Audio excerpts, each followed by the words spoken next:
I'd like to share with you a tried and tested method to pass Amazon interviews even without preparing them.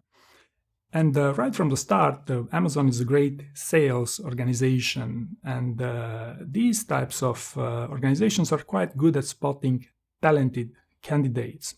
So as long as you have something that's sufficiently interesting for them to consider you for a role, that's when you have, the opportunity to sell yourself, so to speak, in Amazon interviews. So in other words, if you're a great fit for the role that you're applying for, or they have an immediate need to fill in a role, you're in a significantly better spot than other candidates, right? So you would basically apply, you will go through a screening round, right?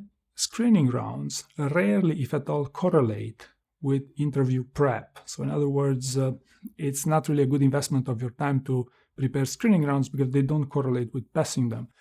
What you could do would be to get 1 or 2 people to refer you for the role that you're applying for, because this might also optimize a little bit your chances. But usually, if you have something that's interesting for them, you will pass that screening round regardless, right? And then they will usually schedule your final interview rounds on short notice. Okay, so the traditional way would be they will schedule the final interview rounds in a week or 2 or even longer.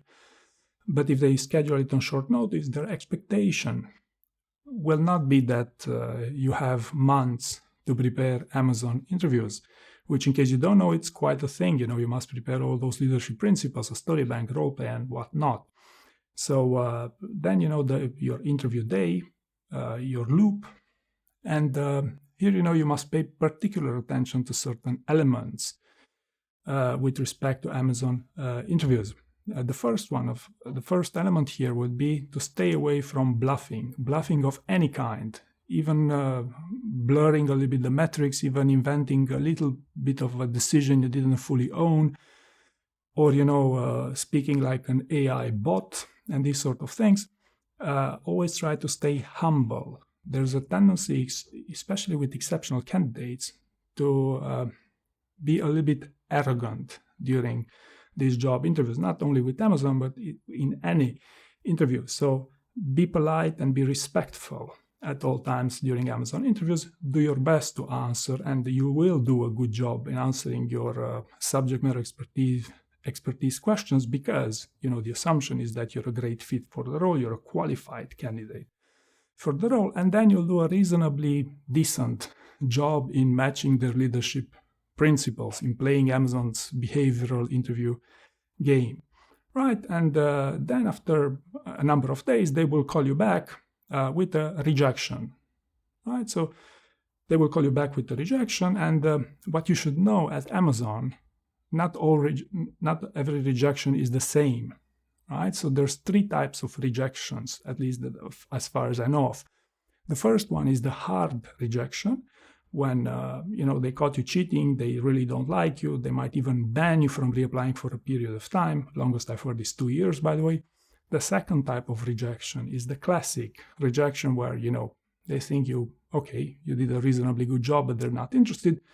And the third type of rejection is what I call the soft reject, into which you must look for some keywords in the rejection message. That is, you raised the bar internally for them. If you see these keywords in their message, email, or in their whatever other communication method you choose, it means you basically got a soft reject, but they're still interested in hiring you.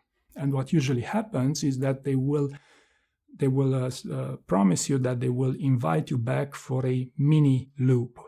Okay, or either they might say, hey, you might apply to other roles, but we will streamline the process. You won't have to go through the entire process again because we like you. And in my experience, in a number of weeks, at most 1 month, they would call you back for a mini loop. A mini loop is basically what it sounds. It's a set of 2 or 3 interviews. And in my experience, the success ratio is close to 100%, at least in my experience. And this is how you would land a job offer with Amazon, even without really prepping it.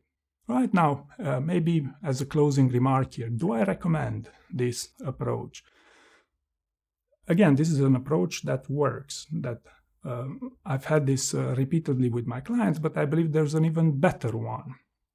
I noticed the prerequisite in the beginning, a great fit for the role, and you know that Amazon is interested to hire you. Now, the thing here is that if you know that you have a very good shot at passing Amazon's interviews, it might as well make sense for you to make an investment and to prepare it. If you don't have time, you can pay someone to help you to prep it. The argument being that if you prepare for the interview and you do a great performance, not only they will hire you from your first loop, but oftentimes you will have the upper hand to negotiate an even better job offer with them. Furthermore, I've had more than one instance when candidates got up-leveled as a result of their performance in that job interview. And again, this is with candidates who would prepare for the occasion. So in my experience and in my opinion, you shouldn't leave money on the table, so to speak, especially if you notice that it's a hot opportunity. You have all the interest to take it seriously, and again, to have a great start in your new job. I hope you found this useful, and thank you very much for watching.